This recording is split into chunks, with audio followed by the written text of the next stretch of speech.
A driverless car to take you anywhere you want to go. It's just kind of surreal. It's like something out of a science fiction movie. See no driver in there. But on the streets of San Francisco, it is very real and a very viral reality. Some companies will drive, others will stall. How did we get here? Where will the autonomous vehicle industry go? We found out as we explore a driverless tomorrow. In it for the long haul without a truck driver.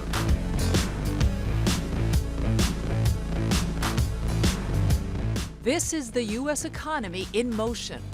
Every day, more than 90,000 shipping containers move in and out of the Port of Oakland, bringing in food and goods like furniture, electronics, and machinery. These items get loaded onto semi-trucks and move out across the country. Trucks drive our economy. Trucks keep the world moving. Trucks are the backbone of our society and our economy.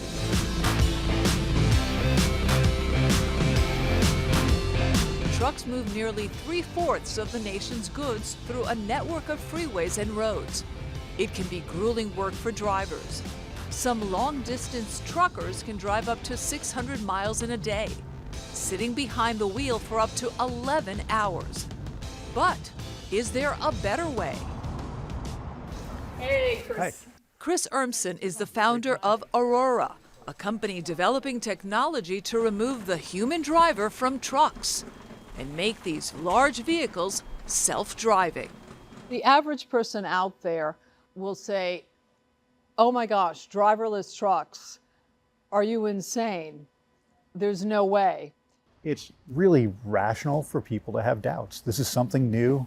It's interesting, challenging. Peterbilt trucks, with Aurora technology driving them, are already on the road. FedEx is one of the largest trucking companies in the United States, and we work with them in Texas. They bring a trailer to one of our terminals.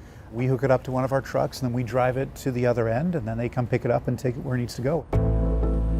For years, the trucks have had a safety driver sitting behind the steering wheel in case of an emergency. But that changed in April of 2025. Urmson published this selfie he took while sitting in the truck's cabin, moments before Aurora launched its first totally driverless trip, making it the first company to operate a heavy-duty truck on a public road. Aurora is now regularly completing the 230-mile trip between Dallas and Houston on the busy Interstate 45 corridor without a safety driver behind the wheel. Aurora's driving technology is in full control. These two black boxes on either side are radars, and then we've got 3 cameras up here as well. Like most autonomous vehicles, the Aurora driver uses a combination of cameras, radar, and lidar to see around it. Radar uses sound waves to detect the distance of objects. LiDAR uses light waves. The technology is already being used by driverless taxis like Waymo's that are transporting passengers around San Francisco and other cities. But these driverless vehicles travel at slower speeds. Semi-trucks travel at freeway speeds up to 65 miles an hour. They approach objects much faster. Aurora developed a special kind of LiDAR so the autonomous truck can see much farther down the road. So up here, this wing, the thing in the middle that's got the rounded rectangle, that's the FirstLight lidar. So that's part of our secret sauce. That's how we see the world. FirstLight is integrated into various sensors placed around the truck for a 360-degree view around the vehicle. Most lidar that are out in the world today, the way they work is they make a really bright pulse of infrared light. It goes out, it bounces off the world, comes back, and they measure how long it took for that pulse to go out and come back. And because the speed of light is constant, they can get a distance. In FirstLight, we use a slightly different way to measure. Instead of counting how long it takes for a pulse to go out and back, we send out this wave, and then we interfere this outgoing wave with itself. And that's how we figure out the distance. The technology blocks out interference from bright lights that may come from the sun or other headlights. And what's neat about this is that you get 10 to 20 times multiplication. So that means for 1/10 the light, you can see the same amount that, say, a pulsed lidar could see. That means that for the same energy, you can see a bunch farther. This video demonstrates the difference. On the left, you see a conventional lidar with a range of 200 meters or about 600 feet. On the right is FirstLight lidar. It can see twice as far, 400 meters or about 1,200 feet, giving the truck twice as long to react to potential hazards. On this, I log into the NUC. At Aurora, we've built a driver that works for both cars and trucks. And the first place we see building a business is in trucking. Ride-hailing in the U.S. is tens of billions of dollars business. The trucking market in the U.S. is about $700 billion with a B. So it's gigantic.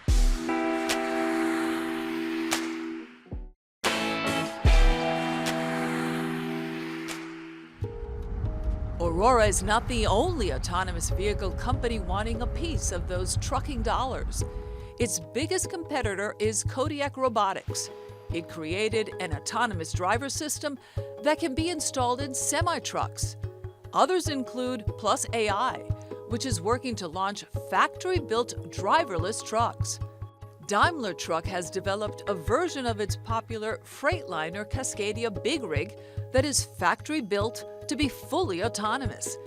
It's currently in the testing phase.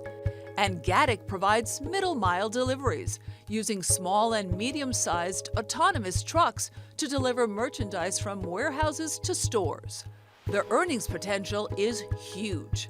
Market size is estimated to grow from 40 billion to 180 billion over the next decade.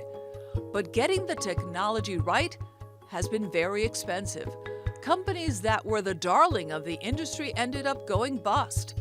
Embark started building self-driving software for trucks in 2016. It went public with much fanfare in 2021. 16 months later, it shut down. Otto was also founded in 2016. It planned to have driverless trucks on the road by 2017.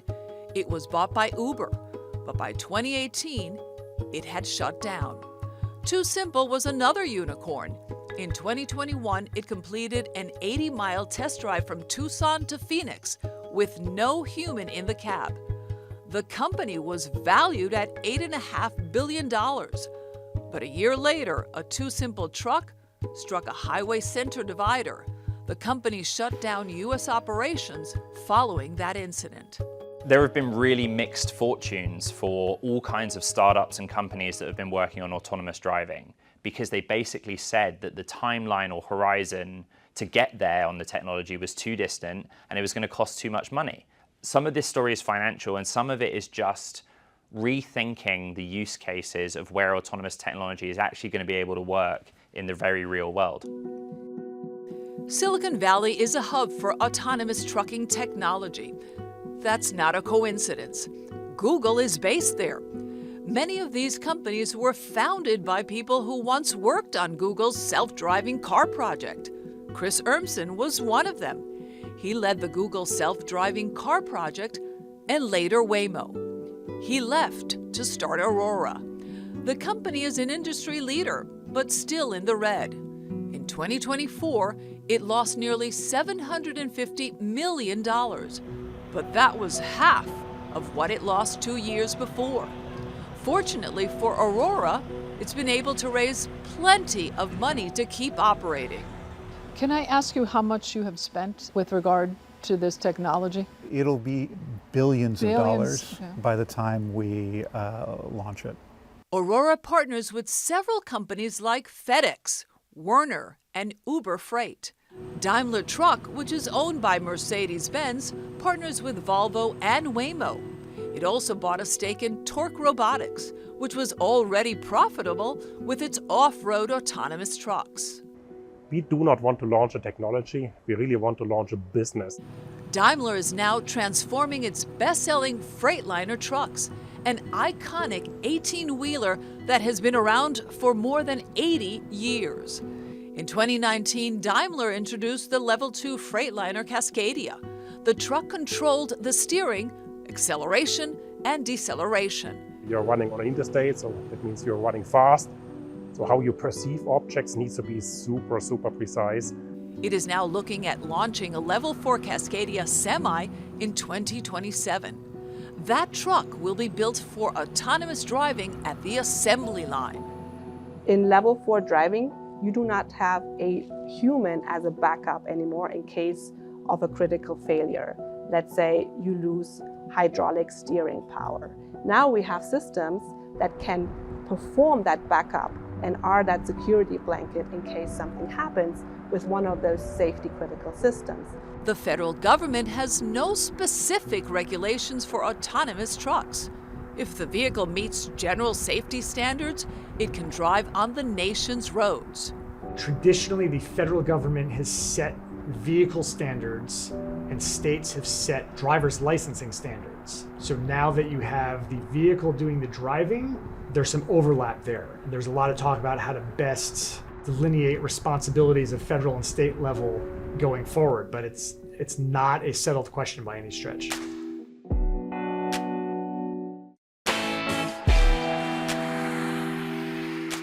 The Transportation Department has been slow to develop guardrails for autonomous trucks, but some states have taken action.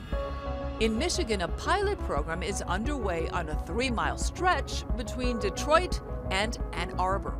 The dedicated AV lane collects data on road conditions and transmits the information to autonomous vehicles.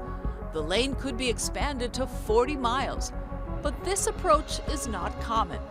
Government moves so slowly, so they decided if they want a business, they'll have to do the adaptation themselves with their technology more so than wait for changes on the road.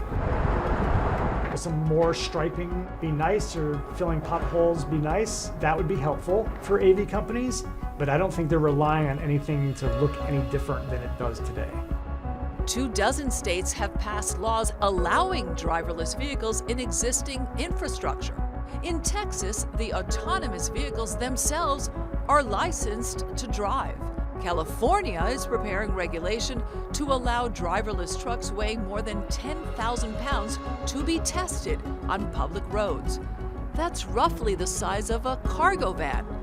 A fully loaded big rig can weigh about 80,000 pounds. Others want the state to hit the brakes on deploying the technology. The California legislature passed a bill that would require a safety driver in the truck for at least the next 5 years. But Governor Gavin Newsom vetoed it.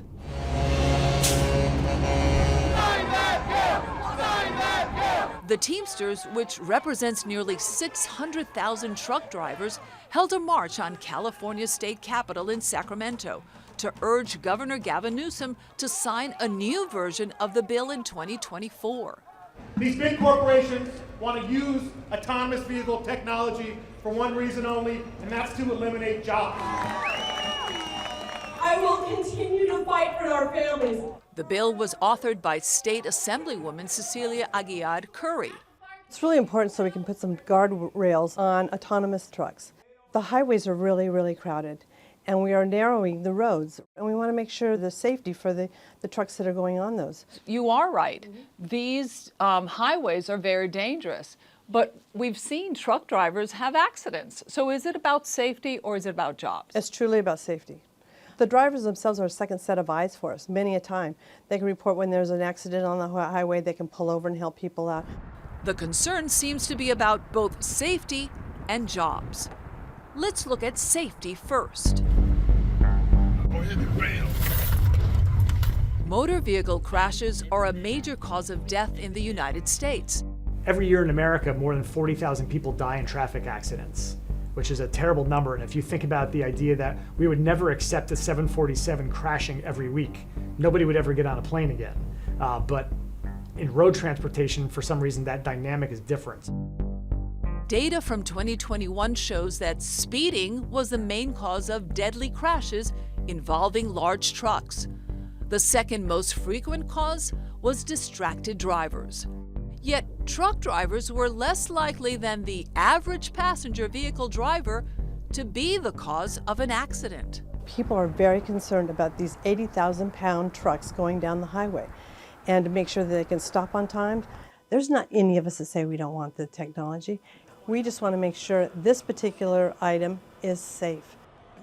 To do this safely, you have to work really closely with the folks who make the trucks. Take, for example, you're driving down the road and the power steering pump on the truck fails. Well, if you're a driver, you've got muscles in your arms, and so you can use the steering column to bring the truck safely to the side of the road. It's hard work, but you can do it. If you're a computer, you don't have arms, and so you can't have a single failure like that. Aurora adds a secondary safety system to trucks in case the primary system fails. So this metal thing is one of our computers. And so we talked about redundancy before in the truck.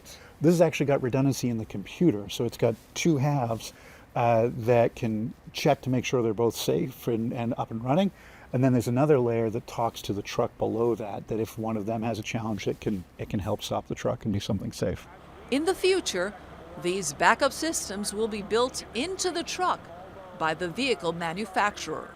Those systems are usually safety critical, like your steering system, your braking system. So we have designed a redundant vehicle platform that can take over if one of the systems fails. If a failure happens, the autonomous driving software can initiate a so-called minimum risk maneuver and instruct the vehicle to come to a safe stop at the next possibility. When Aurora was still operating autonomous trucks with a safety driver in Texas highways, it reported only 3 crashes in 2 million miles of testing, all caused by human drivers in another car. Aurora says its self-driving trucks are 32% more efficient than human driver trucks. So our trucks on the freeway are going to drive 65 miles an hour or less if the speed limit's lower. Maybe it can operate for 20 hours a day. That ends up being 1,300 miles a day, further than people could drive a truck. A 1,000-mile drive between Fort Worth to Phoenix typically takes about 15 hours to complete. For a human driver, that would require 2 days because of mandated breaks between 11-hour shifts. A driverless truck can make the same trip in 1 day. That could eventually save companies 25% of the total cost to transport goods. It will also cost many drivers their jobs. The estimated job losses for truck drivers range from 11,000 to 300,000. Urmson says many of those drivers can be retained as maintenance technicians, dispatchers, or fuelers for trucks. He says the bigger issue is finding enough people to drive trucks now. Today, the trucking industry is experiencing a driver shortage of 80,000 drivers, and that is projected to double by the end of the decade. Many have left as the price of diesel has gone up, and earnings for transporting goods have dropped. For example, an independent truck driver making a typical haul from New York to Texas would have earned $4,500 in 2021. By 2023, that income would have fallen to $1,900, a drop of more than half. Technology should make our lives safer, and it should make our jobs better. It should not replace workers. The loss of jobs feels threatening for those who drive for a living. Truckers like Salvador Abrica, who's been driving for more than 20 years. If those quality jobs are not around, then who's really going to come to do this job? Like we struggle today to keep jobs filled because the wages are not there for the responsibility that we take on. So those jobs need to be protected because at the end of the day, we're not going to have the middle class if we cut ourselves short.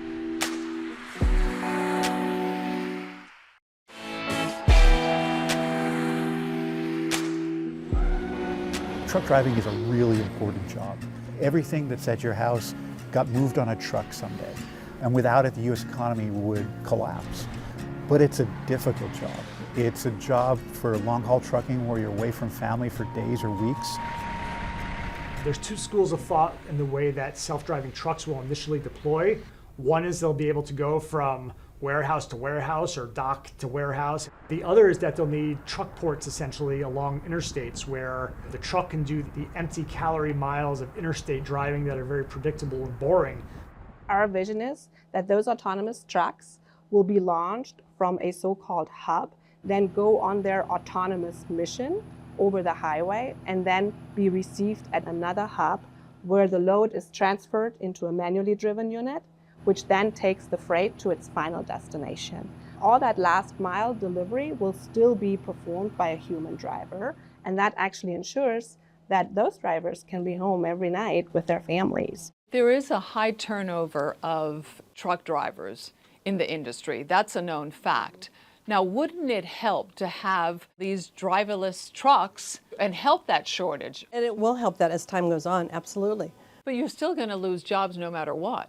I think it's really brought to light throughout all the workforces that technology is slowly infiltrating. There will be a loss of some jobs that we're accustomed to. That's something that we're grappling with here in this building. In the end, California's governor again vetoed the bill that would have required a safety driver for autonomous trucks for at least the next 5 years. In Texas, Aurora plans to expand its self-driving heavy-duty truck service to a new route between El Paso, Texas, and Phoenix, Arizona. Do you think you have tested every possible scenario that you're ready to go? We've looked at our experience of driving on the road. Very quickly you can say, yep, we drive pretty well in these conditions. We understand that behavior. And then there's a set of things a person would almost never see. And for those we've checked, is it going to behave in the right way? And so that gives us some confidence that it'll be ultimately safe.